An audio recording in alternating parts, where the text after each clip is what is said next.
नमस्कार दोस्तों।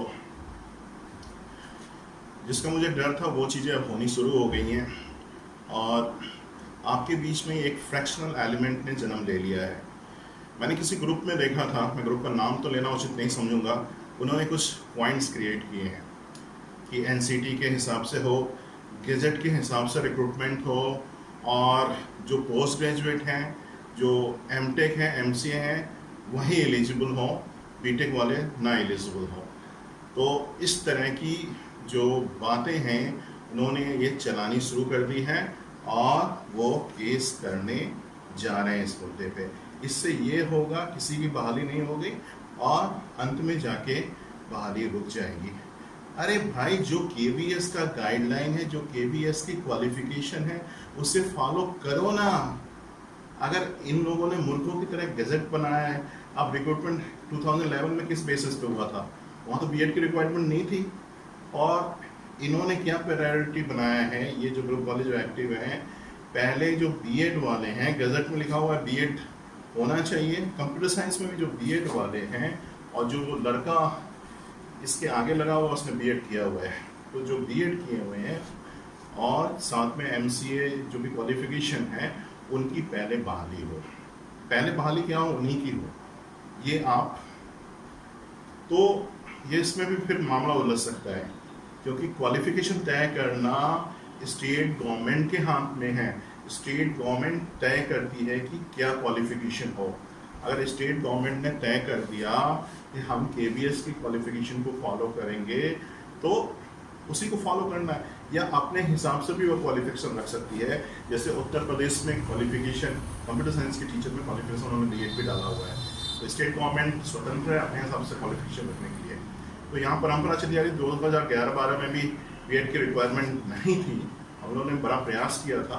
तो ये जो ग्रुप है ये नीरज जी के ही ग्रुप का एलिमेंट है और ये मुझे लगता है अब ये नियुक्ति फंसने वाली है क्योंकि छोटे छोटे ग्रुप अपने फायदे के लिए अब केस होने के लिए तैयार हो गए हैं। एक और मैंने यूट्यूब में वीडियो देखा, ये कंप्यूटर शिक्षक वेलफेयर वाले वो भी लगे हुए हैं।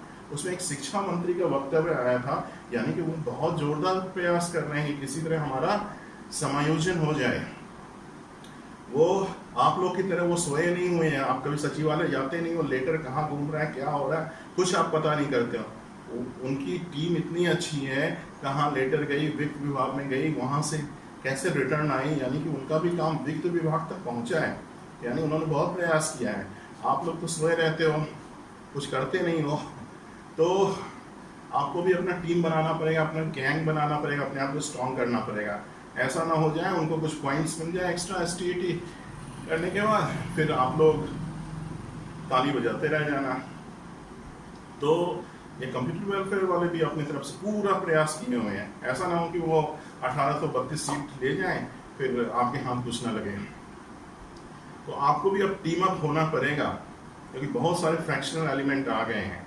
अगर आप यूनाइटेड नहीं रहोगे सब अपने अपने फायदे के लिए, किसी का एकेडमिक स्ट्रांग है तो एकेडमिक बेसिस पे रिक्रूटमेंट होनी चाहिए, किसी ने बीएड किया हुआ है तो बीएड के बेसिस पे होनी चाहिए, किसी ने एमसीए किया हुआ है तो चलो ये बीटेक वाले बैचलर लेवल के इनको हटाओ। तो अगर इस तरह की थिंकिंग होगी, अगर आप इस तरह का फ्रैक्शन बनेगा तो फिर आप कोर्ट में ही सारा मामला उलझ जाएगा। तो इसीलिए आप लोग यूनाइटेड होके चलो और एक डिमांड करो कि सीटें जो हैं सीटें बढ़नी चाहिए। सीटें बढ़ेंगी तो सबका हो जाएगा, ये विभाजन जो है ना वो आएगा ही नहीं, पर ये विभाजित तत्व जो हैं वो अब एक्टिव हो सके। तो आपको इनसे सावधान रहना पड़ेगा, इन फ्रैक्शनल एलिमेंट से। एक तो मैंने बता दिया है, जो गैजेट के ऊपर में रिक्रूटमेंट कराना चाहते हैं और उसमें ये बीएड भी ऐड करवा रहे हैं, ये खतरे की घंटी है। गैजेट पे बीएड लिखा हुआ है, आप गैजेट पढ़ लीजिए, ये खतरे की घंटी है, मामला फिर उलझ जाएगा। और दूसरी बात, कंप्यूटर वेलफेयर्स वाले, तो इनको भी आपको प्रतिक्रिया देना पड़ेगा। प्रतिक्रिया नहीं दोगे तो ये कहीं सरकार ने इनकी बात सुनी है, इनको कुछ पॉइंट्स दे दिया तो मामला गड़बड़ हो सकता है। समायोजन तो करेंगे नहीं, एसटीईटी तो इनको देना ही पड़ेगा, पात्र तो होना ही पड़ेगा, पर हो सकता है सरकार इन्हें कुछ बोनस पॉइंट्स दे रहे हैं अनुभव के आधार पे। ये भी मुझे 1% चांस लग रहा है, पर वो भी लगे हुए हैं। जो टीम अप जो लगा हुआ रहता है ना, उसी की जीत होती है। तो मुझे तो नहीं लगता एसटीटी के जो अभ्यर्थी हैं, आप लोग हैं या व्हाट्सएप पे जो भी हैं, आप लोग सोए हुए हैं, कुछ नहीं कर रहे हैं। तो आप अगर नई टीम में खाली ट्विटर करने से कुछ नहीं होता है ना।